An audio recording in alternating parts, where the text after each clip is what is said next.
Thank you so much for coming. Thanks for inviting me for a catch-up and doing a recording at the same time. Yeah. So how long has it whammy. been? I think the last time we met was I was dropping you off from one of the workshops. Yes. Yes, at night it was cold. That's what I remember. And we went down the wrong street somewhere and then came back out. It was 2 years ago or something. And then we just sat in the car and chatted for a while. December. I think it was December, November 2022. Something around there. So it's been... Is that 2 years? What is it now? 25? 2 years. 2 years. It's 25 now. Yeah. Oh, it's been a long time. It's been a long time, right? Yeah, it's good seeing you. You look exactly the same. You haven't aged for someone. Because earlier we were talking about businesses and pivoting. Yeah. It's a lot of stress, and you somehow look the same after 2 years of this. Well, I think I just learned how to shave the right way. The lighting is good. The lighting is good. Yeah. No, it's been a couple of years, and a lot has changed. What's going on? What's good? What's good? Oh, the kids are good. So this is something which I found for myself a new motivation and kind of purpose in life. Mm-hmm. So since having kids, people think that you have less time. You certainly have. You definitely have less time. However, it's also making you more efficient. So you're prioritizing better. I'm also finding that business is much more profitable because I'm not saying yes to so many things that I shouldn't be doing. And so I'm thinking a lot more about what I have to do and being much more strategic. And so the kids are going well. So they're half Polish, half Asian, from Cambodia. No, what? No, dude. I was no. I was born in New Zealand. Okay. Parents are from Singapore. That's the Asian face. But I have investments in Cambodia, and that's where I met my wife, where I met Eva. And that's where you've helped with the royalty over there with the amusement parks and so on. Royalty was in Kuwait. Okay. For Cambodia was the PM's family, Prime Minister's family. They had this big 11-story building, and they had ice skating and 2 floors of science things and laser tag. And I brought the climbing, this indoor climbing thing. It was called Clip and Climb. It was the original, the auto belay climbing gyms that were theme park style things, and then there were all these cheap copycats that turned up. And I think most of the ones in Warsaw are actually from there, because I go around and look and I'm like, oh, that's the yucky looking one. The finishing isn't as good. Isn't it? Yeah. Okay. It's not so much the finish. The finishing is one thing, but the concepts are not as clean. So right. We don't have to go there. But anyway, So your kids. Yeah, you're saying your kids look half Polish and half Asian. Half. Yeah. So I speak Mandarin when I remember Mandarin to them.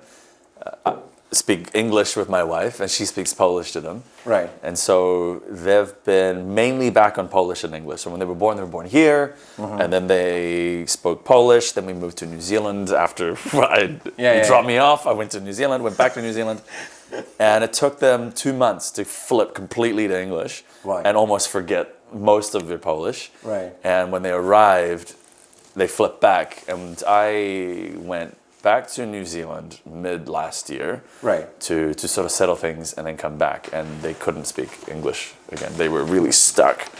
They wanted to say stuff to Dad, and they were like, "Mama," and then having to translate. And I was like, "What? This is 3 weeks I was gone, but they were in Poland for 3.5 weeks, and that's how long it took." Yeah, and scientifically, it takes 3 weeks for your brain to get used to. Like when I'm going back and forth between here and India. Well, not back and forth, but when I'm there in India for 3 or 4 weeks, the driving is on the right hand side, right? Yeah. The correct side, yeah. Yeah. It takes me I try to go there, and as soon as I'm in India, I try to get on the wheel on a known road, so just to start to reset my brain. And after 3 weeks, when I come here, it's what's going on? Why is everything on the other side? Because now I'm already used to driving on the other side. So it takes 3 weeks. I'm completely on their side with this, And you're, as a kid, I think you can, if they've already been there, mom is Polish. And everybody's Polish. They go to school and it's all Polish. It's a complete immersion. Shocking in Poland. Ugh, who would have imagined, right? Yeah, so they're doing well. So I was quite pleasantly surprised with the school. So actually, when I first came up, they went to a really, really poor, like not poor, it was not a great school. Yeah. And the first thing that the teacher told me, because my wife was on crutches, so she can pick them up. I went, and it was the first time this lady met me, and the first thing she said was, "Oh, Risho's really bad." And I was like, "Oh, nice to meet you. What do you mean by bad?" Yeah. Bad. And English was certainly a barrier, but just there was a lot to unpack. A child is not bad. A child exhibits poor behaviors for whatever reason. Could be the environment, could be the teacher not instilling enough discipline. Right. Could be other children. It could be so many things. Because at home, we're certainly doing those things. And I tell her, well, look, at home, this is how we operate and how we work. And we don't nag to the kids. I say it once.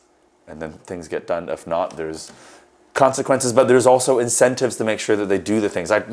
There's a pyramid, right? Okay. So consequences are at the very top. You use them the very least. Yeah. Sure. Down the bottom is pray, using lots of great praise, designing great incentive systems. So we have like sticker charts and things like that for them. They can earn ice cream or a trip to the trampoline park or whatever. Wow, and it's been very, very effective. So.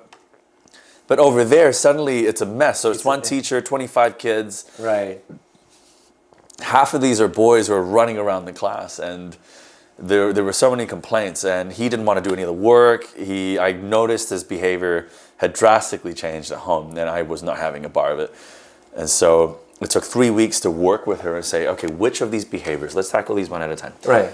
And she's like, everything is bad. He's doing everything. I said, but you need to tell me which of these things. So let's start one at a time. So what are some of the things that he's doing that's upsetting you? Or that's creating a bit of havoc in the classroom. So it's like, he's screaming, he's spitting, he's doing this, and this. Okay, so let's tackle these things one at a time, because we can't go from zero to hero. So we can't expect that. Step by step. Step by step. Yeah. Come to that in a minute. So we said, let's start with yelling. Let's start with screaming. Okay. And when I was actually having this conversation with her, I kept bringing my child, my son, Risho, to me, and I said, we need to have this conversation together. I said, we are a team, me and you, drużyna, in Polish, a team. Me and you, the teacher, we're a team. And Risho, you need to understand that whatever we're saying, you're included, because it's about you, actually. Yeah, you should be here. Yeah, and we want you to know it's not okay to be screaming in class and, chewing on paper and spitting and throwing it at other kids. And then he's like, but other kids, and I said, I'm talking about you, though. Yeah. I know 9 other children are doing this too, but I'm talking about you because you control yourself, right? But it took a couple of weeks to do the screaming thing. Right. And I even gave the teacher a book as well, and I said, can you help me note some of these things down? But let's work on this. I don't know how else I can do this with you, but you need to tell me when it happens, right? And you need to tell him when it happens. You can't wait for the end of the day, and then he's like, I was screaming in the morning?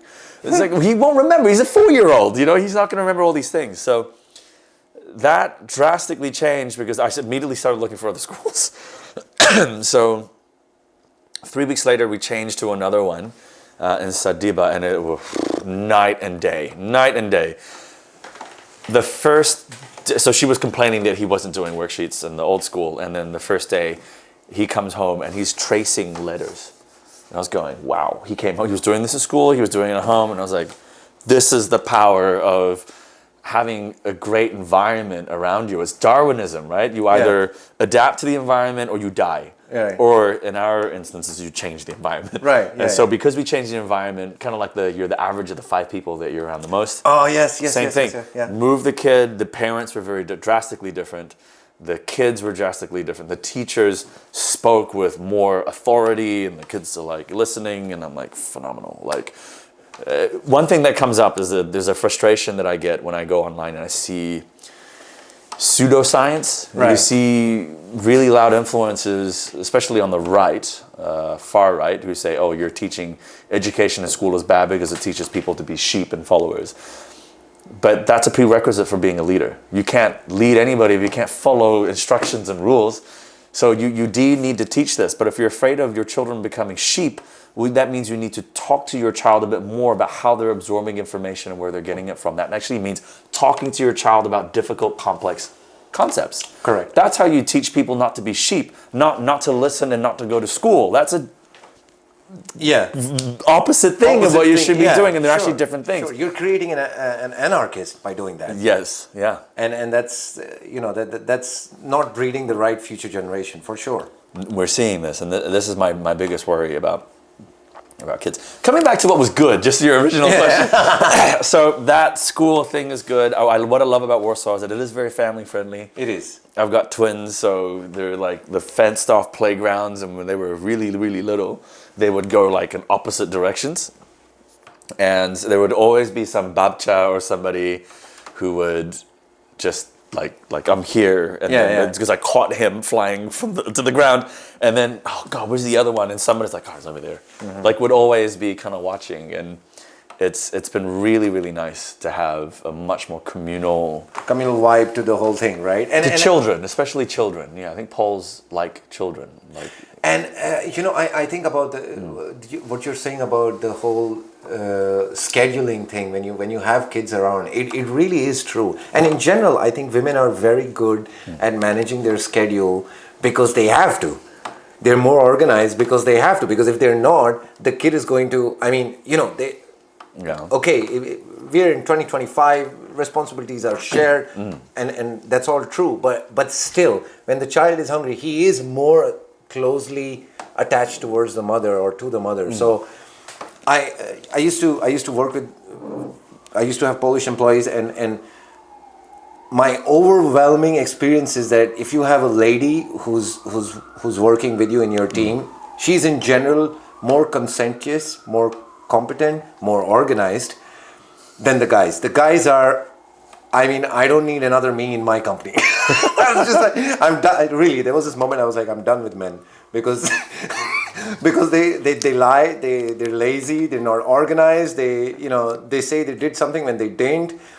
It was just chaos. I mean, the fairer gender gets their own share of issues that when they come on board with. But I think that's quite... Overall, they're more competent. That's my experience. I think, my experience is, I think it's a huge generalization to this, but I think that's also related to the sector that you work in. Because if you're a lawyer doing this, I think, because it's all billable hours, you're managing very well and you have to be selling. So I think in sort of white collar type sectors, it might be a little different.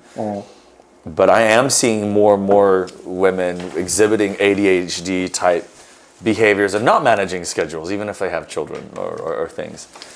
I think that's related to a lot of people not knowing how to be alone anymore, and I do see the scatterbrain aspect becoming much worse. One of the biggest issues for this ADHD or contributors to the ADHD is the whole TikTok thing. Yeah, the reels, the phone, in general, just the reels. I mean, it's how many times I tried to tell Facebook disable reels on the Facebook app. You can actually say not I didn't interested. know you could do that. Oh. You could try. They don't give a fuck. Of course not. But that's not their goal. Their goal is to keep you on the app. Keep you on Facebook. Like I remember, it was not too long ago. I would keep going on those 3 dots and say not interested, hide content, hide content. They didn't care. They needed me on the reels, and they got me. Believe me, there was a point of time I was on my phone like 3 hours, just on Facebook. A day or 3 hours in a day in a go? A day. I don't know if that's a lot anymore. I'm not shocked. Oh my god. And is that bad? I don't know. That sounds bad. It sounds really bad. That's really bad. It sounds really bad. If you put a timer on each app, I mean 1 hour on Facebook. My excuse is I'm using it for business because I do get a lot of my business from Facebook. But still, I mean, that 1 hour I'm not doing business there. That's just scrolling on reels. So it does get to you, and this is the whole algorithm. And I realize it most when I'm having these days where I'm switching everything off and I'm just I don't know, praying, meditating, whatever. And you go towards the phone, and because I've like disconnected the internet, you feel like a lost puppy, like. But there's nothing here. What am I going to do with the phone? And then you put it back, and then you realize after 2-3 days of cleansing your system, how badly addicted you are to the device. Yeah. And you feel... To content. I don't even know if it's so much about the device. I mean, that's connected, but there's the dopamine hit. the algorithm is that they're so good. They're so good. You're Content's thinking so of- good, but we're incentivizing people to just create great content now, with the full intention of Exhibit getting A. you to watch at the end. Yeah. I mean, Something else that you said there that yeah. So I want to go back to the point where I met you. I mean, sure. This is for Where you left for me, the you dropped listeners. me off, yeah. Yeah, but where I met you as well. So for people who don't know, Right, that well, makes this sense is to my start this is my there, third yeah. podcast. Hello everyone. This is Galeno. Hi. I've met Galeno in Venture Cafe. You had you had a lecture Sure. you had a lecture on empathy. Empathy in in business. Was it marketing or leadership or which? I think it was leading with empathy, and I was immediately I was like, wow, this guy, you really had a huge influence on how I looked at my brand, how I started understanding customer behavior, and how important is empathy when you're at the top of when you're at the top of your customer facing roles. And it really helped me understand and start to connect the dots a little bit better. I think after that I joined another workshop about customer journey. Wow, like simply wow. Just understanding the interaction of a person who has never heard of my company, of InstaFix Renovations, and when they hear about it, from the first point onwards, you walked us through this, and it was so eye-opening from every perspective. Like like you think it's just a matter of like, yeah, okay, who answers the phone and so on. But no, from the time they hear about your company to the first experience, to how you respond to them, how you, what are your response times, what is your, solvability rate, and so on and so forth. It really, really impressed me. And I really would like to talk to you more about this, and if you could explain a little bit more about this. I was going to say because you were talking about all the different touch points Yeah. that a company has and designs into your life. Yeah. And thus you getting addicted and hooked to these things, and why even Netflix has billboards up. Why doesn't Netflix need billboards when it's a digital product? It's because they just need you to remember to go back and to twist every lever and every button and point that they can on your entire day to make sure that you go back to using their product or service. It's very manipulative. It is what it is. It is, but I mean, if it's a company that's doing renovations, doing support, doing, I don't know, selling maids or whatever, how they interact and how they get that popular with and how they build that trust, I think that's really key. That's from the business perspective, that's really important. Knowing and remembering that a lot of marketing and influence and PR is very manipulative, is very important, is because there is a responsibility to know that it could really go that way. And it goes that way for many brands. Like they deliberately pump and dump stock and hype things up, and people lose life savings, or they lose more. Mm-hmm. And that's really important, that these marketing 101 is what it should be, not the direct sales type of marketing that you see on Facebook, where you make a bid and then you put their demographic and like in digital marketing. That's, in my opinion, that's more sales than marketing. But marketing on its own is incredibly manipulative. Oh, sure. And they just, you like from, I don't know, selling cola to Nike, they just... To convincing people that they need more stuff, that they need the thing to feel good about themselves, or to be the aspirational thing that they think that they have. So a lot of people say that companies solve problems, but YouTube influencers and TikTok influencers aren't like solving problems. You don't really need them, which opens up a whole other category of need. This sort of feel good. Like, I don't use a company just for it to solve my problem. Maybe you can argue it, say, I'm feeling sad, so I want to be happy, or I'm happy and I want to be more happy. But that's a contrived way of saying solving problems. You could be just an aspirational thing that just groups people together. Say, if you and you and you and you believe in the same thing, we're coming together and we're gonna create our little community around this, and that's what my business is about. You know, that's why all the suppliers come together, and you know, like our partners and our customers and my team. That's why we're all here. What stood out for you in those workshops, or what was something which that you walked away with and you still remember now? That's actually really great feedback for me after 2 years. Well, in general, you know, It's okay if there's nothing, you know. No, sure. I mean, there was. That's why we are still here. I mean, you know, it's been 2 years since I even like met you or we had a decent interaction just on Messenger, right? But in general, I think empathy, it really is, you know, for me personally, I think I lack it in a lot of my personal interactions as well. And you said one thing, empathy is a muscle. That really stuck with me because it genuinely is. And, you know, I try to go to the gym, and so I understand, like, if it's a muscle, the more you work it, the stronger it's going to be. Yeah. And I mean, let's say that was 3 years ago, right? I recently had an interaction with some friend. I met someone, and one of the things that she told me is like, I said, I just in a conversation, I said, you know, I lack empathy. And she said, no, you do have empathy. And for me, it was like, wow, because this is a thing I knew I struggled with for a while. What made you think you didn't have empathy? Oh, feedback.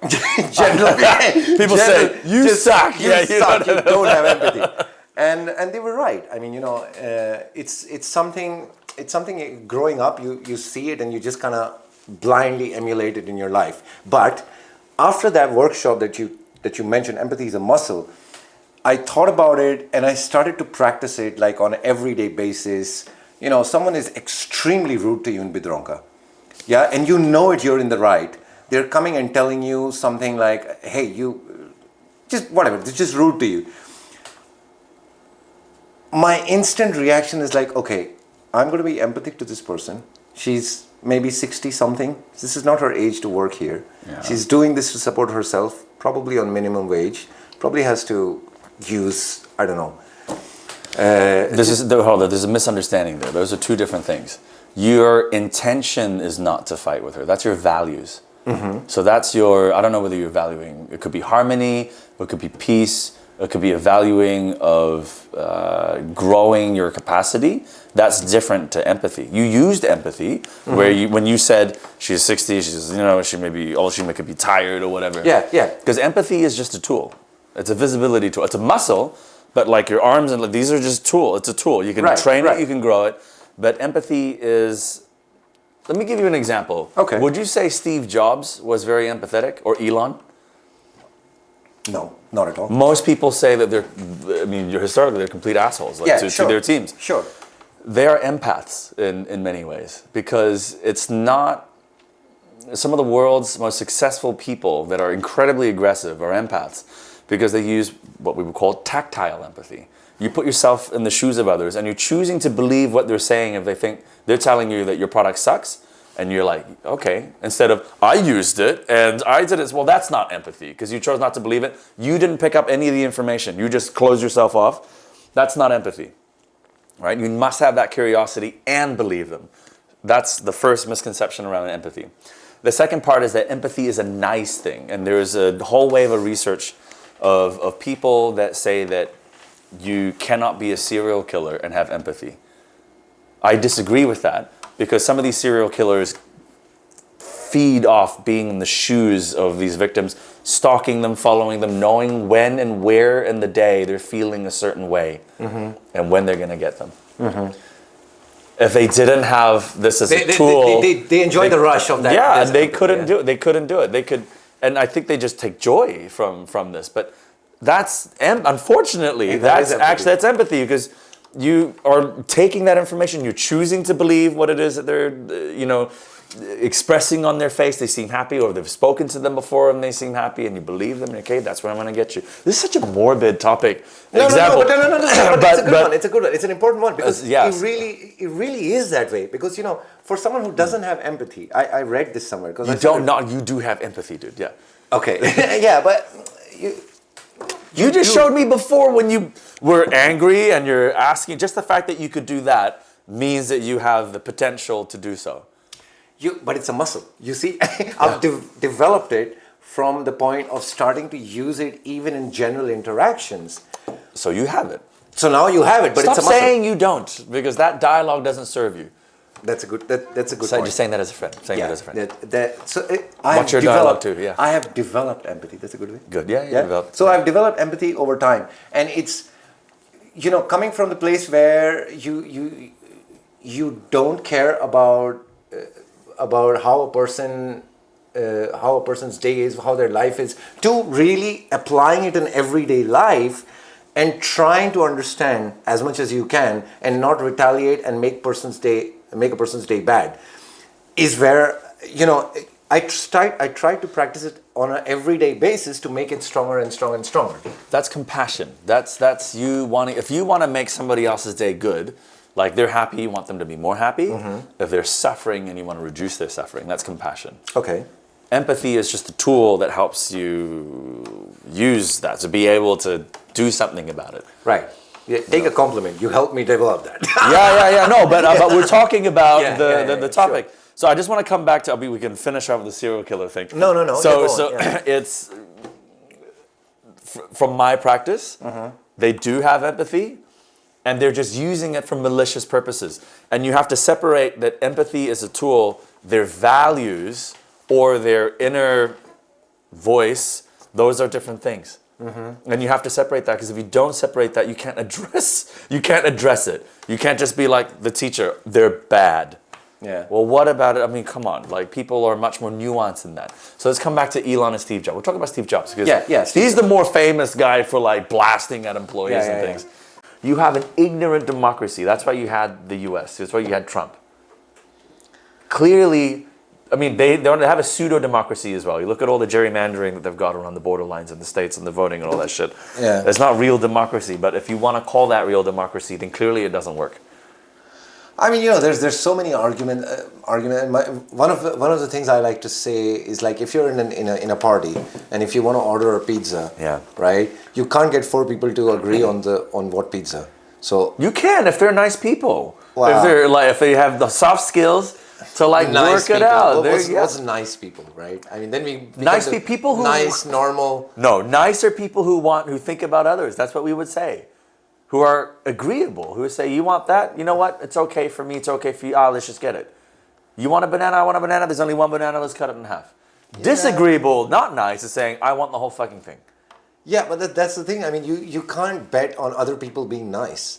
And then there's like... You have to nurture that. But I think that you have all adults have a responsibility in making sure that we're teaching that to our kids. But that takes so much space. You need a fucking huge heart to be able to hold that space and say, someone still wants to hurt you, but you still choose, like that old lady in Bidronka, you still choose to say, I'm not going to pick a fight with you. Yeah. I don't want to. It's not what I'm about, right? You can try and hit me. I'm not going to bother hit you back. Unless you're really trying to gun for me, then I have to put an end to it. Yeah. But otherwise, like, you have to hold that space.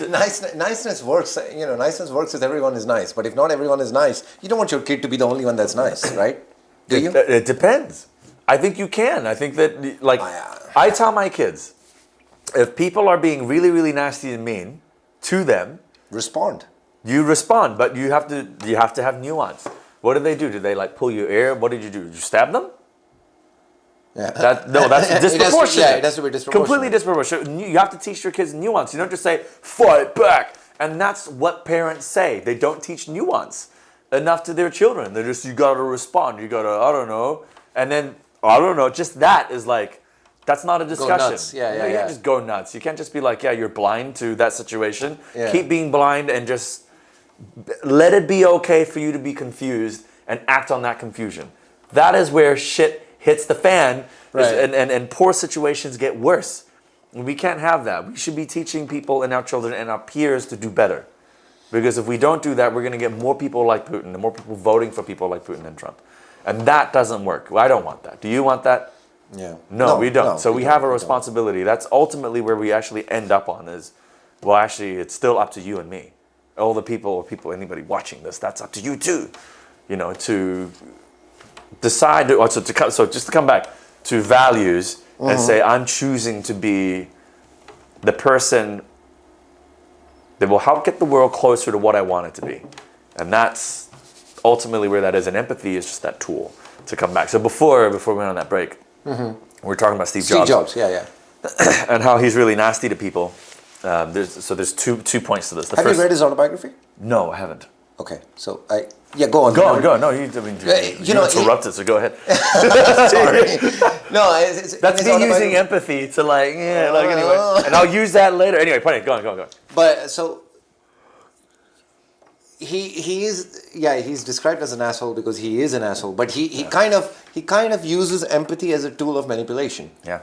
So he will, if he wants you to develop and deliver something that he wants, he will be super uber empathic to you to get what he wants to get done in a tricky situation. And if you're someone disposable, in the autobiography. Hold on, are you still using the word empathy for being kind or nice here? In that regard, like they'll be very empathetic to you? He uses empathy. Yes. The tool. Yes. The tool empathy. Yeah. To understand nice how you're. To be nasty to you. To understand how you feel. Okay. Yeah. To play that. Yes, I understand what you're going through, and I'm going to support you in this, and you're totally right in this. As long as he's in this, he could, in the autobiography they describe him as someone who creates like a force field of understanding to get what he wants. Like that's next level manipulation. To get what you want, he uses empathy to make you feel, I understand what you're going through. Yeah, let's do this together. But just know that what you're saying there is just one pathway. Because he is an absolute asshole knowing that being nice is only maybe going to get 5% more productivity. I'm going to say, I don't think you know what you're talking about. You show me this project, I don't think you know what you're talking about. And those team members, they feel like hands are sweating and shit. He's been known to corner people in elevators and just have at it and say, I don't think you know what you're talking about. Two things. From the business perspective, it forces people to say, if you get anywhere near around Steve or at Apple, you have to know your shit. Mm-hmm. That's great for the business. Every employee should know their shit. So in a way, you can say, well, that's an empathy tool used to be very clear, and clear is kind. If you're unclear, I think you're doing a good job, but you're doing a subpar, and I think a subpar, that's not kind, because I'm encouraging you to do mediocre crap. Right. That's not good for you or for the business. It's not kind. So at least he does it. But the question is whether he needs to be so savage about it. I don't think he needs to be so savage. I think you can still drive that point and coach people through development so that they know their stuff or whatever outcome it is that you're looking for without being so savage. But you need to be strict. I do think you need to be cold and strict because you cannot make business decisions when you're too happy or too sad or too kind. It needs to be done cold because at the end of the day, more people suffer if the business closes. Sure.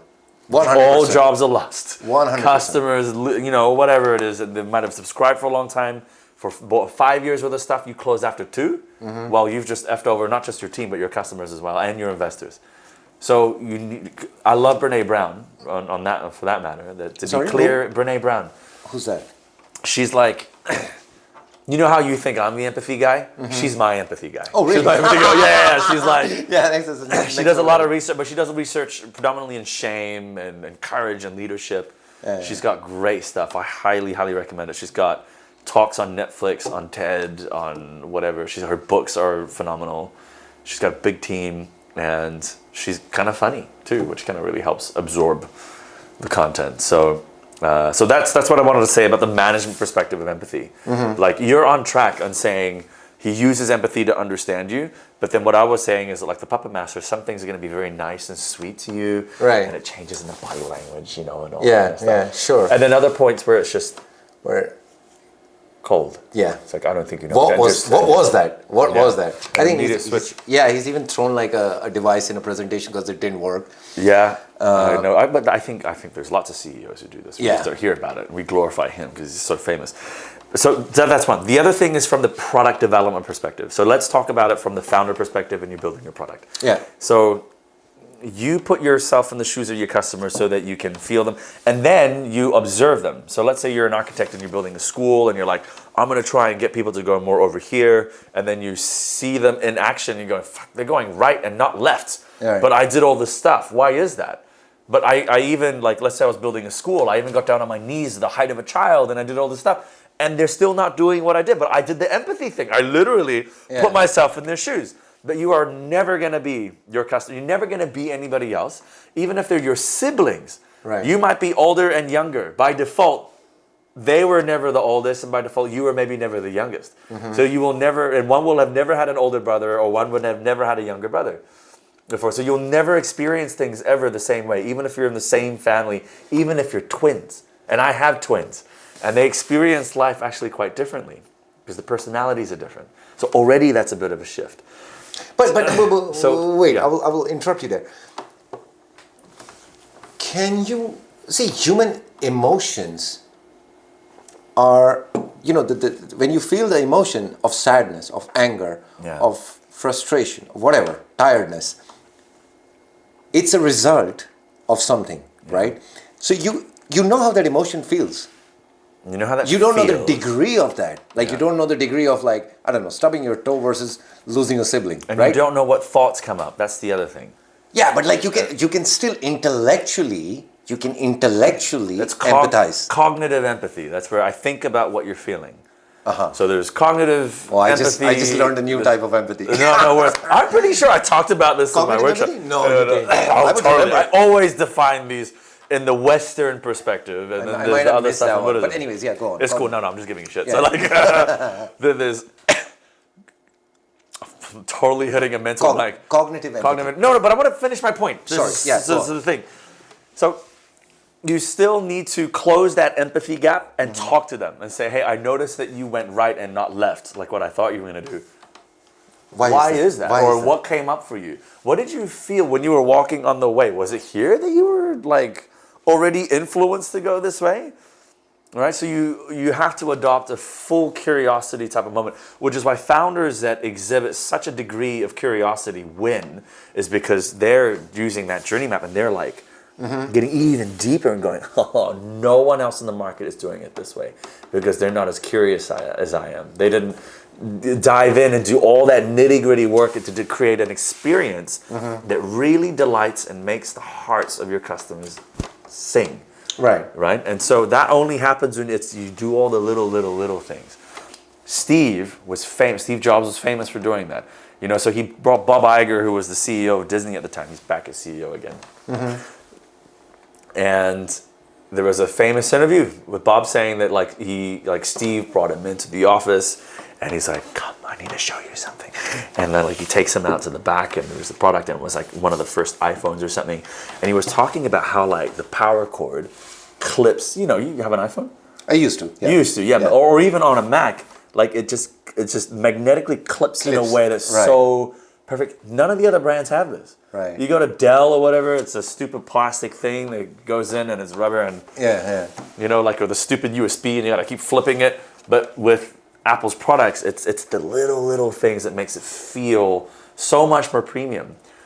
All of that is designing delight in the customer experience, right? But it comes full circle with the brand. Think differently. So that's an example of how you use empathy to that degree to create something that takes half the world's market share on fucking phones. Right. That's the degree of work and the amount of vision that you got to put into something like that. So anyway, in my opinion, Steve Jobs and people like Elon are empaths. Elon isn't empath because he's putting out memes all the time and they're pretty funny. Actually, I mean, a few years ago when he was a little bit more palatable, sometimes his heart people, goes out to people and that's a problem. But other than that, but that means that you're sharing a common humanity with somebody. That's what a meme is a cultural tool that shares a moment. And so the fact that you can do that means that you can relate to other people, even if people think that he's autistic or Asperger's, whatever. He's showing that actually he gets it and he laughs about these things. So there is certainly an empathetic nature to him. definitely. And I was gonna end it there. I think he he recently became the villain, but before that there was a lot of people rooting for him. Villain to the left and in the center. Yeah. I mean, when he bought Twitter, a lot of people cheered for it. Yeah. And then, I mean, without going too politically deep into it, but he was the hero for a very long time, and then few signs, few alignments, and then he had the hero's journey. It was really amazing to see because he was like Yeah, that's crying true, on right? TV interviews because like Neil Armstrong or Buzz Aldrin, one of these guys didn't believe in SpaceX. Right. And you could This was see, his hero, yeah. You could see the hurt on his face. It was the fourth rocket launch had failed or something, and you could really connect to his suffering. Yeah. And I think everybody could relate to that. So like his heroes turned him down, and he felt so rejected. And I think that's where it got the hearts of so many people. Someone who was really trying for his dream and doing something which was really cool. And he was always the one who used to say that, like, well, not just him. A lot of smart people say this, is that humanity isn't like progressing and doing cool shit anymore. Like it took JFK over half a century ago to say, let's fly to the moon. People said the same shit. Why the fuck are we gonna go there if we haven't fixed the stuff down here? Right. They said the same things, but I'm glad that happened because by doing this, it totally pushed science and innovation. All the different patents and things that came out are now being used in cars. Are now being used in modern day electronics and things. We're only enjoying what we have now was because there was war, yes, but there was also moments like this where people said, let's do this awesome thing. I have an example. I'll be back 1 second. Yeah, go ahead. This.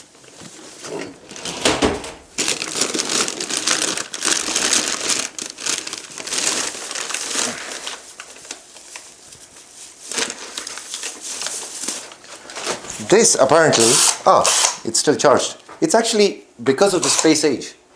They didn't need power tools with batteries before the space age. Because then they needed to go out and fix something, and they needed to have something with a battery without a cord.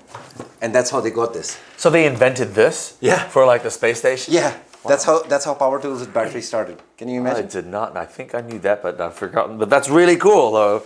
So it really helped a lot of things to push forward. To progress, yeah. You've heard of Neil deGrasse Tyson. Yeah. He mentioned this on one of his million podcasts and interviews.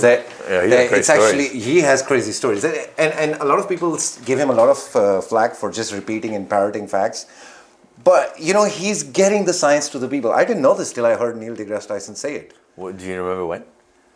What do you mean? Do you remember when you heard that? Oh, I don't know. No, I don't remember. I just remember that You need to repeat these things, and I think it's okay to do so, but you do get punished.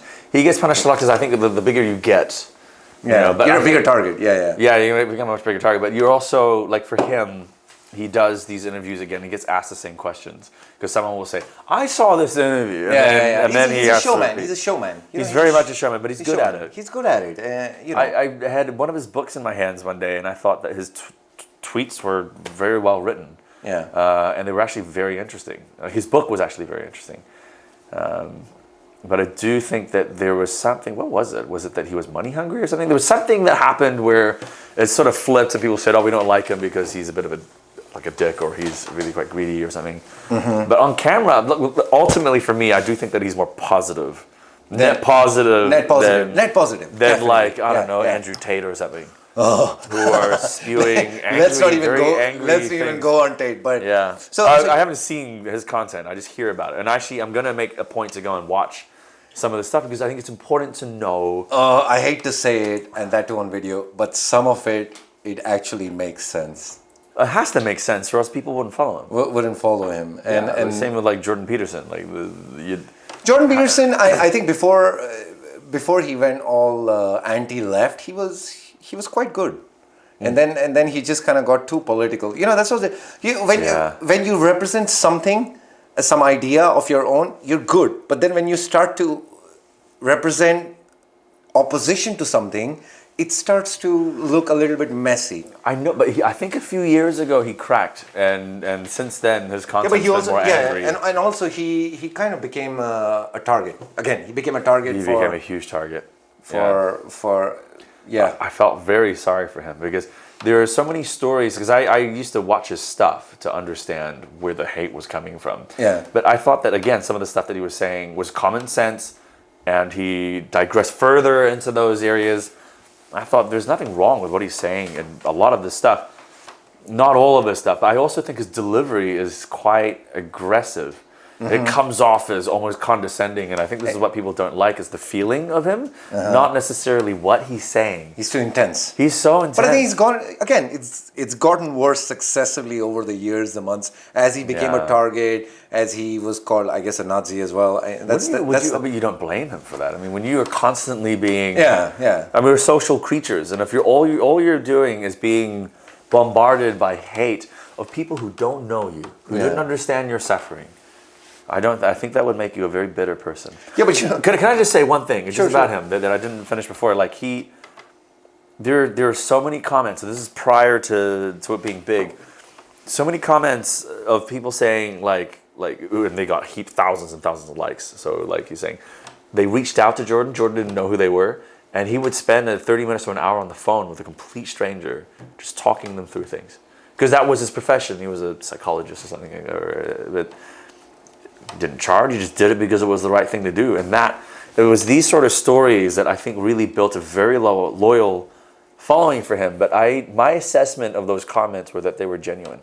They weren't some of the fake stuff that we're now seeing with AI bots. But the AI bots are now not yet writing content in a way that feels and sounds so sincere and genuine yet. It will inevitably get there. But this was 6, 7, 8 years ago, like this was off the bat of one of his lectures, so I was like, okay, no, that really checks out. And I remember thinking, I feel bad for this guy, because I don't think he's trying to hurt anybody. I think that he really believes it, and I think that what he's trying to do is bring more kindness into the world in his way, and by being very clear and specific, which I think is also the way. Yeah. But he just got so much hate for it and has become quite bitter. Yeah, that's sad. Well, that's what it comes off anyway. Maybe he's not bitter. Maybe he's in the Bahamas having a great time. Do you watch any of the podcasts nowadays? Do you follow any specific ones? Don't have much time, but the ones that I used to for a while. I still love Freakonomics because it's economics and it's more from, and it looks at issues from all sides, right? And I really, really enjoy that. If you haven't gotten into it, I definitely recommend it. And do you think there's some topic that you think is really, really important to be covered, considering the world we are living in, right now, in terms of this needs to be discussed and it's not addressed enough? I think everything is discussed a lot now because of podcasts. I think that there's almost too much content out there, and we're now living in bubbles and silos. Yeah. And then you just go in your bubble and in your silo, and the algorithm keeps you there to get you hooked. And we just started at the back in the front of the podcast right now. It just went a full circle. Yeah. It's crazy with the phones. Well, it's a concern because at least with newspapers in the past, with slow media, you would see the whole paper, most of it, right? Front page, and you just skip a few. But most people barely read the back. But let's be honest, back then, journalism or content was as neutral as possible, right? So there was 2 rules for journalism. You got to be fast and you got to be on time. You got to be fast and accurate, but you got to be accurate first. Now let's just get it out. Yeah. Breaking news. Everything is breaking news now. It's all TRPs and views. So this really, I didn't have heart to comment on this because usually I call out bullshit on places like LinkedIn. I'm like, no. And especially when there's greenwashing.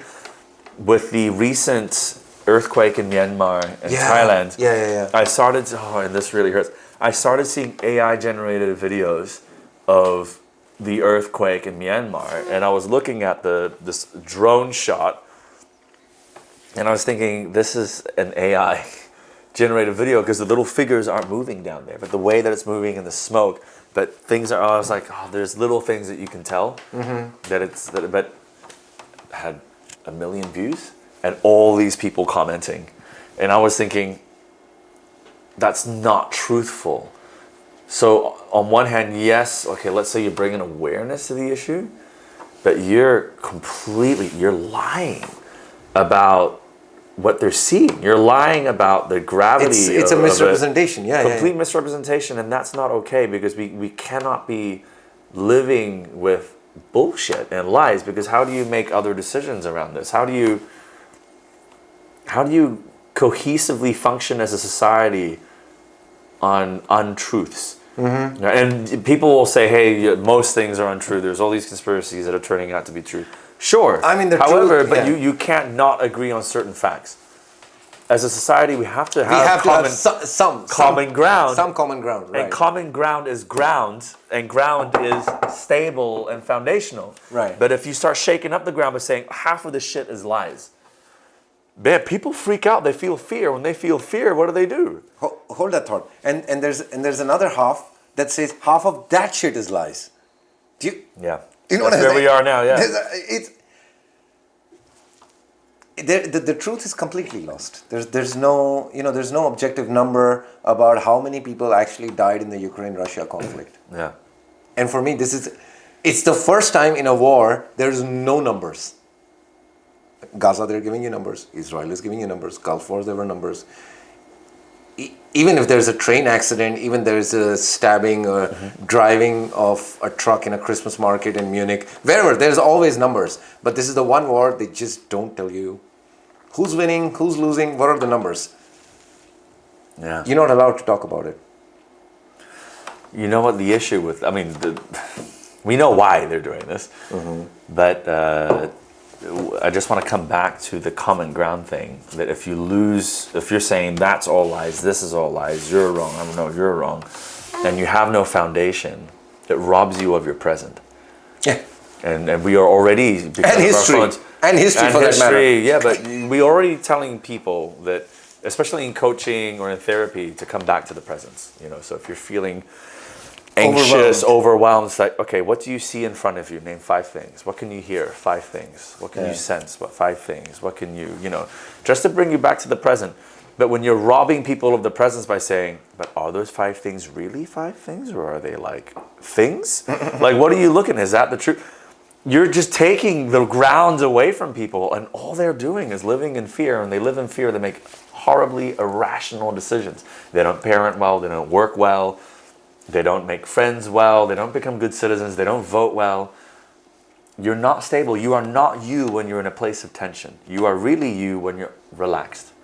When you're relaxed, that's when you're really you, and you go, I haven't felt like me in ages. Hey, this reminds me. Do you remember, I think it was the second workshop, it was in building of Polytechnica or this one. You did like an exercise of calming, breathing in the beginning of the workshop. I was just blown away. It was so big, like, I come from a yogic culture, so this is very normal to us, but it was the first time in a workshop which was related to empathy or customer journey or whatever you may be. Yeah.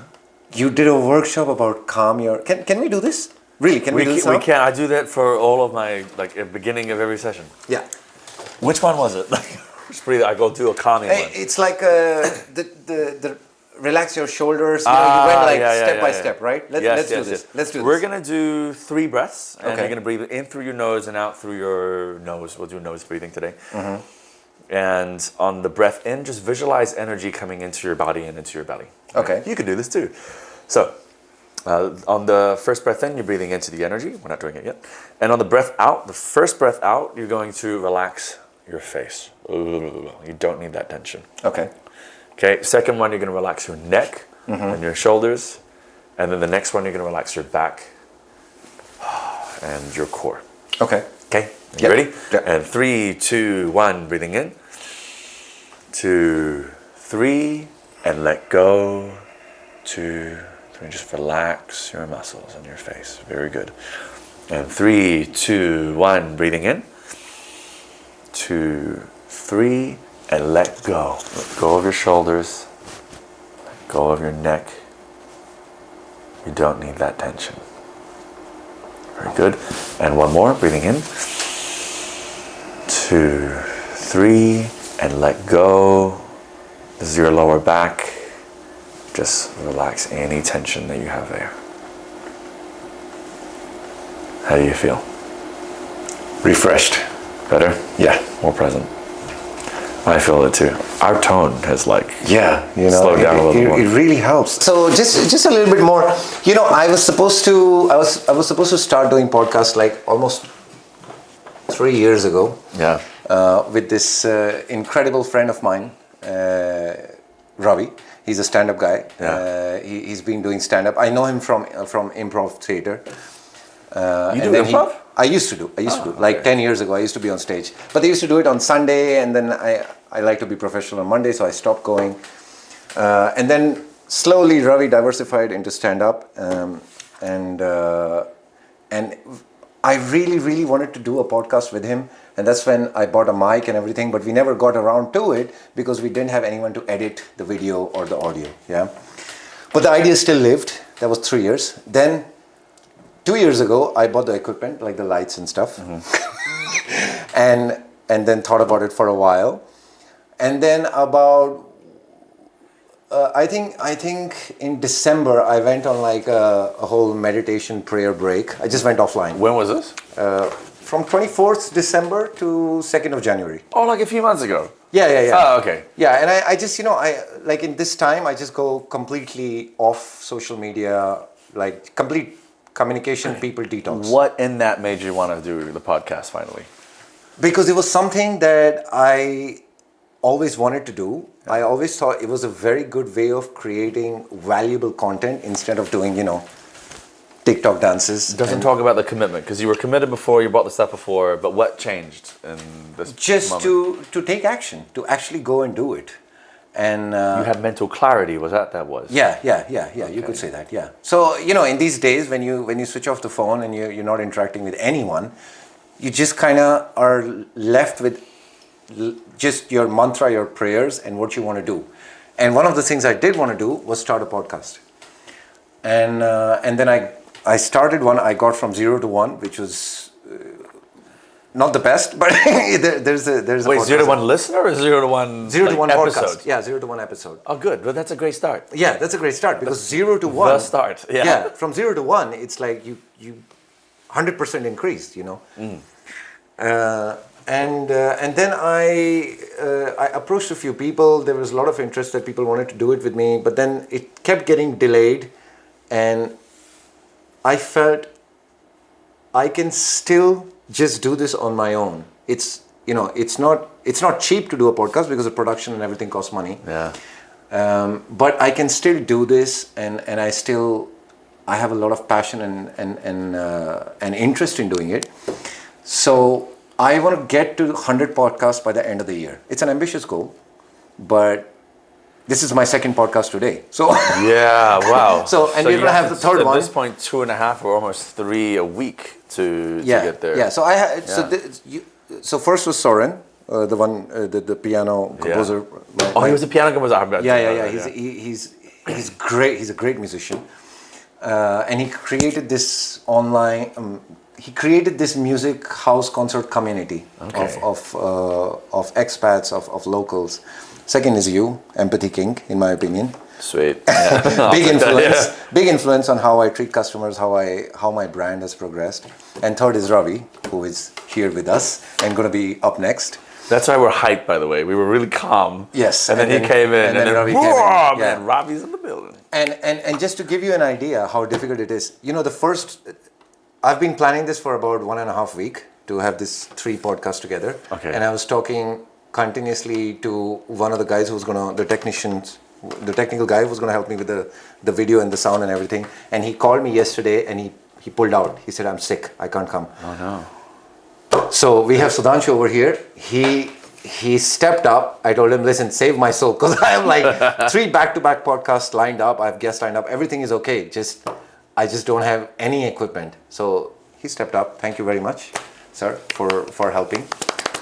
Without you, there would be no us. So, well, that's not true. I mean, just not us. not us. I would be around. You're not my mom. Yeah. You would not. I mean, we would not be here doing the podcast, right? Yeah. So yeah, back to the whole empathy and the influence thing, and I have to say, taking a leaf from all of the workshops and the notes that you gave, my company is kind of known as the renovation company for Indians, because Indians are most of the bulk of my clients, yeah, and I try to learn from each customer how they view the company, what kind of services. For example, very specific to Indian customers, is that they want a budget option, like the lowest possible cost, and then they will tell you which parts they want premium.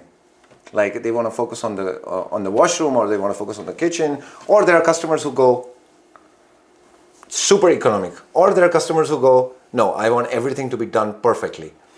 And just to understand this customer journey and customer preference and to empathize with them, it really helps me in communicating, in giving them the right options, in making them feel, yes, InstaFix is this company that understands what you want.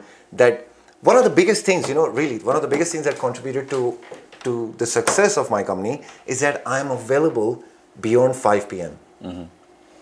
Because guess what? People who are buying apartments, they work 9 to 5. They have stable jobs. That's why they're able to afford a loan and an apartment. So, small tweaks.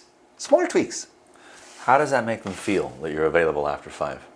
Oh, there was one time I didn't respond to a customer for like a couple of hours. And he was genuinely concerned, like, hey, are you okay? Because that was so non-characteristic of me to not respond to a customer immediately on a voice message, or like, okay, BRB, I'm busy, or I'm, whatever. So I think it really says something to them that you message me at 10 p.m., there's a response saying, hey, yes, let's talk about it. Send me a floor plan. I will give you an estimate tomorrow. And yeah. That's great that you're putting yourself in their shoes and thinking, where in their daily journey would they actually need you the most? And I think this is why banks opening a little bit later for families and people, not even just families, but people who work and thus put money in the bank from their work. Yeah. Would have to go, like, you would think that it's a natural progression of logic. And service to go, you work, then you give us money. So it makes sense that once you finish work, you come to us. Therefore, banking hours should really be after normal work hours. Yeah. And on weekends and things like that. Yeah. But I think that's started to change around the world. So like in a lot of places, more and more. It's not perfect. No. Not all, but more and more. But now again, like, a lot of cash stuff is like just digital now anyway. So you don't even need in Poland you do, because there's still a lot of people using cash. But where I'm from in New Zealand, like over 80% of the economy is like cashless already. But there's something so interesting. If you're spending 50 zlotys, yeah, you on through the card, right? You made a transaction, and let's go cash. You gave someone 50 zlotys, they spent it, and then it went 50 times, right? It's still 50. Yeah, but the same thing when it goes through the bank after 50 times, what's left of it? Whatever they're deducted by their... Right? Yeah. And this is a very interesting fact, right? And it really... what's the worst part? I learned it through a reel on Andrew Tate. Andrew Tate said this, and it's so logical. But I think that's more of an issue that school is not explaining how the current financial systems are working. And you have to rely on... And you have to go to Andrew Tate reels, who's not a finance guy, really. Who's spitting out truths. Like, how many people think about it when they're making the transaction? That, you're paying 50 zlotys, but like what percentage of this is really going to the person who you're paying it for? I don't know, but that's an empathy thing. So if that was the problem that we're trying to solve, you would go speak to your customers and find that out and say, well, how many of them are feeling that way? Are they even thinking about this? Or maybe they are thinking about it, but they've given up. Yeah. But that's where empathy comes into the business perspective. And it's in ensuring that you are not putting too much bias into this. And it's a bit of an oxymoron because we're saying have a vision. So it's all you. But on the other hand, we're saying, does my vision check out with the people that I am doing the vision for? And that's where you need to there's a wonderful talk, and I can send it to you from the Y Combinator, about how to talk to users. And in the customer conversations, when you're building your business, and you're saying, do you really need my kind of business? And then they would say, yeah, like I do. And I would use it for this kind of stuff. And if you did this, I would pay this much. If you did this, I'd pay this much. That's all market research. Right. You don't talk about your product or service in the first conversation. In fact, if you have to, then you leave it for the last 10% of the conversation so that you don't drop any bias into any of that stuff. Because the moment that you start talking about your solution, they think inside or outside the box. What does that mean? They start thinking inside the box. Okay. So if you say, hey, like, I'm creating a business for renovations, then they're already thinking, in renovations, and then they go back to what they or just know. they're not thinking, well, this is the problem that I have. And because you are coming from a place of, I'm willing to be adaptable and flexible and come up with a whole bunch of services that nobody else is doing. And you're assuming by telling them, I'm going to do renovation, you're assuming that they've got these answers top of mind, they've thought about it before. They haven't. That's why they came to look for somebody for it. They don't know what they need. Right? Just like Henry Ford. Well, they know what they think they know what they need, so they say what they are saying, but there's also, for a great customer service perspective, there's a lot of the stuff between the lines that you have to do that they're not saying, that you have to apply empathy for in order to create delight. And say, hey, they finish the renovations and they always leave a box of chocolates with my name and just say like little shit like this, which goes, no one does that. You know, like it's the guy who leaves the apartment and makes sure things were cleaner than before. That level of service I can't find anywhere else. But a lot of people can't say that to you. They're not going to go. They usually talk about pricing. They talk about things being late, the noise, the dust, the whatever. Right? So they think inside the box. But you want outside the box kind of thing so that you move your brand position in a place that nobody else is operating in. To do that, when you're talking to the customer, you're not talking about your product. You're talking about the problem. So when you are looking for, let's say your user is wanting to renovate a kitchen or whatever. Right. So when you're renovating it, what comes up? Where do you go to? What are the troubles that you're having right now when you're doing this? I just want to know so I can understand it and I can improve how things are being done in the market at the moment, because I think it can be better. But I don't want to tell you too much. I want you to tell me. And you're just asking questions. So when you said you were feeling frustrated when you had to pick up the call or on the second call, what was in that frustration? Was it really frustration? As in like 10 out of 10? Was it 5 out of 10? And then what happened? And then what happened? And then what happened? And then how did you feel? And then what did you think? Full-on curiosity. All of that is gold, because on each of those touch points are opportunities for you to do something that competitors are not doing.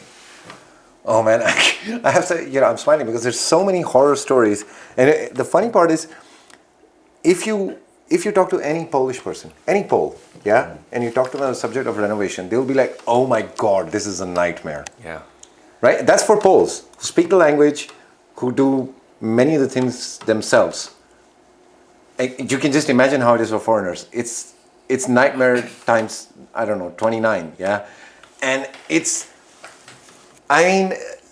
at every step, I'm with my customers sometimes, because they don't speak Polish. And now, because of the business, I've started speaking Polish. So sometimes I go with them to Urząd because they had some issue with the PESEL, because the bank is not giving them the loan because there's a problem with the PESEL. So now I'm with them in the Urząd because I am the one who speaks Polish. And I can help them. It's 20 minutes for me. You're insta-fixing their life. I'm insta-fixing their life, right? Really. More than renovation. And then after that, I'm going with them to the bank.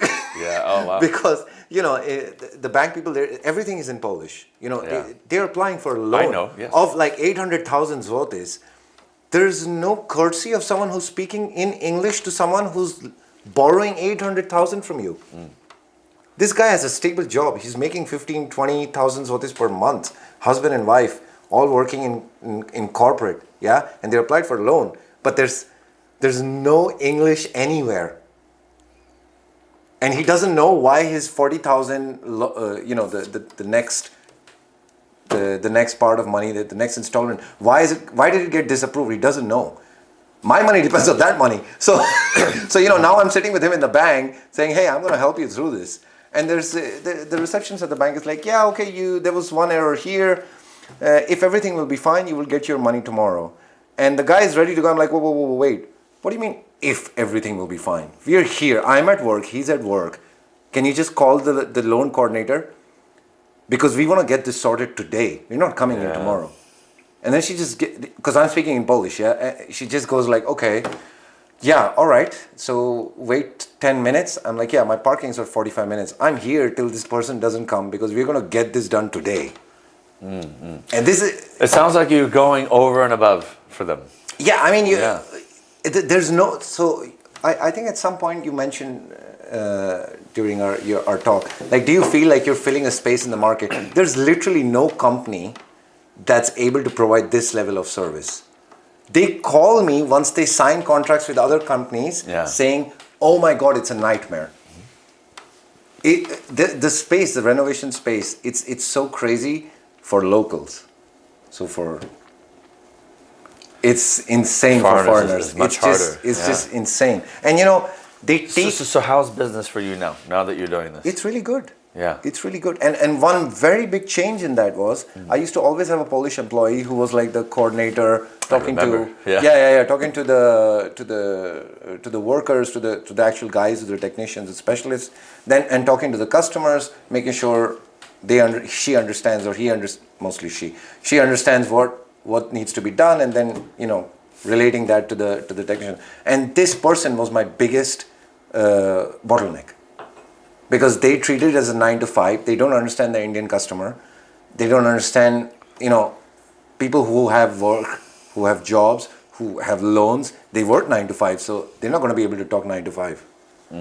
For me, I can take a call right now in the middle of the podcast from my customer saying, "Hey, yeah, sorry, I'm just going to get back to you at 10 p.m. I wouldn't mind. You might. Thank you. I hope so. Yeah. So, I'm having a good time. Yeah.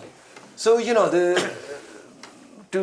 to really summarize, it really helped to be in the lectures with you and to see how you can empathize with your customer, and it really helped me develop my brain, how I can differentiate my service for the community that I'm serving.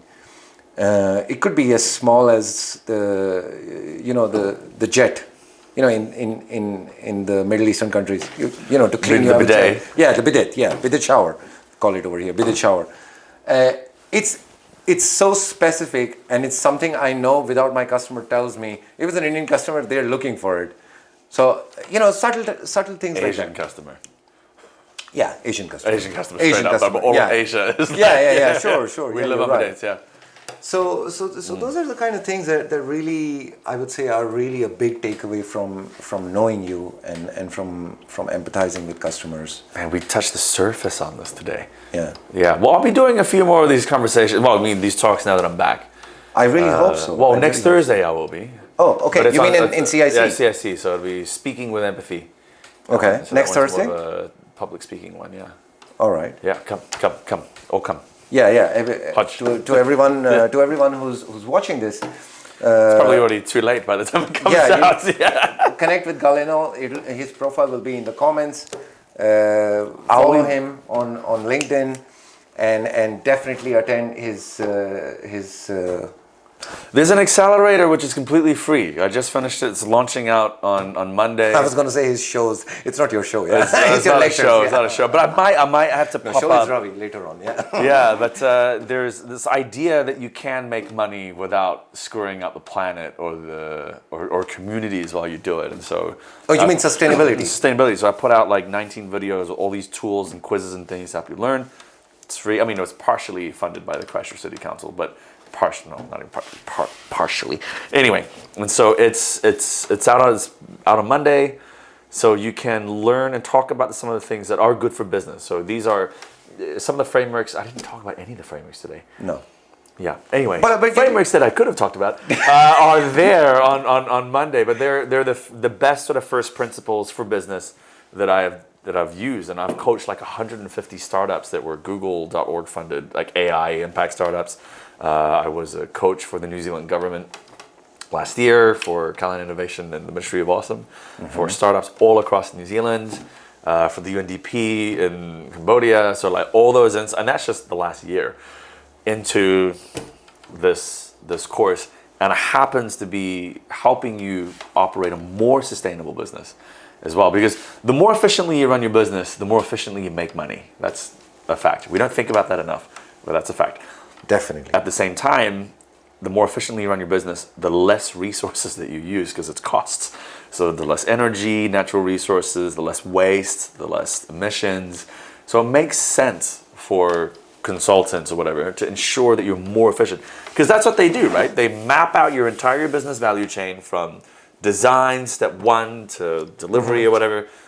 And the management consultant goes, oh, dude, you can earn more money here. You can save more money here. You can do this, and you can make that faster. I've just saved you $3 million, so here's my invoice for $300,000 for a couple of weeks of work, because I saved you $3 million. It's totally worth it. That's why they get so much money. That same approach is the same for sustainability. So that whole, because you create emissions and waste from every step of the way. So if you're looking at it from every step, you're saying, dude, you can recycle this bit, or this could be circular. Why are you like wasting stuff? Because it's increasing your waste fees. You can save money on your waste fees if you did this here and you just invest a little bit here. 3 years from now, you have an asset, paid off, and you're not paying all these extra waste fees anymore, and you've actually broken even after 3 years. So this is the kind of stuff with case studies from New Zealand to Cambodia to Poland that we're sharing for free. Yeah, I know we were about to conclude, but do you think that there's also something that can be done? By the way, there's a whole empathy section as well. Yeah, of course. Yeah. But do you think there's also some sustainability aspect to all the building waste material from the demolition sites and stuff that could whole thing could be so much more sustainable. So like 40% up to 50% of all landfills around the world are something like C&D, construction demolition waste. Okay. Yeah, so if you go to like New Zealand, like I just came from Christchurch, Cape Valley, which is like the landfill there, up to 40% of it, or more during high season, like summer when there's all these people doing builds and things, is all construction demolition. Right. So and our curbside collection, so you put that in the wheelie bin for the rubbish truck to come and collect, that only represents like 17% of the landfill. That means 83% of the landfill is commercial and industrial waste. And that is reflective of most landfills around the world. It's mostly businesses. Look at McDonald's. Look how much waste is popped up in those things. Oh my God. Can you imagine? And that's daily. From one location. A family is putting out one wheelie bin a week. McDonald's is pumping mountains of this every day. And that's one franchise. Yeah. So businesses are probably, and then you've got factories, and oh my God. And when you are deconstructing a building, how many bags of rubbish would this be in terms of volume? A small apartment is a container. Yeah. Yeah, I mean, it's crazy. Easily. So that I can say like a skip, like a big, maybe 2 or 3 even. Oh, a small apartment. Yeah, small probably, apartment, yeah. So there's a lot to talk about. I really hope that we can get you back on in the coming weeks. You get the beer next time, yeah. Yeah, definitely, of course. No, I'm just kidding. No, I wanted to. And then we talk a little bit more in depth about empathy, in depth about sustainability, maybe on different podcasts. I think they might be different. No, because sustainability is how you do everything. So even within sustainability, we may need to like pick one. Like, are we talking about waste or energy or emissions or social sustainability, which we could talk about. You're pro-Trump, right? Well, I'm pro-peace. You're pro-peace? I'm pro-peace. Not peace as in Poland. No, I'm pro-peace. Peace. Yeah. Okay, cool. Now we can talk a little bit, because right now what's happening anyway with that area, the cutoff of USAID and everything, there is, and I can bring some nuance, because I do think that organization was highly inefficient. It was. Do you see what I mean? I know. I totally get it. I was at the shit end of the stick in Cambodia. We were getting gender training, and I was going like, why do I need gender training in Cambodia from a U.S. company? Like, what listen, is the this guy is for? an absolute idiot and an asshole. I can say that. I don't have any issue saying that. But at the same time, we have this saying, like even a stopwatch, like a stop clock on the wall, it shows the right time twice a day. Yeah. So you cannot say that everything that he's doing is complete bullshit and complete. He's doing something, like maybe 2 things. Oh yeah, I'm just curious. I just want to see what happens. Yeah. I'm just saying. Same here. I mean, he's doing a ton of shit that a lot of people are hating him for, and a ton of shit is stupid. Oh, dude, totally. I think people. But hey, give him 4 years, and then we can point fingers and blame him for everything that went wrong. But give it time. Yeah. And then let's see where he goes. It's easy for us to say because we're not Americans living in America. Yeah, sure. So I do think it's easy for us to not say anything about it because we're not Americans living in America. And if overwhelmingly he was chosen democratically, they picked it. That's they picked it. So, that's your guy. I mean, my support matters fuck all. I mean, I don't have a dog in the race. Our commentary doesn't matter. Doesn't matter, right? I could support whoever. It doesn't matter. He's chosen. He's doing what he's doing, and let's wait and watch. Right. So thank you so much. Pleasure. See you soon.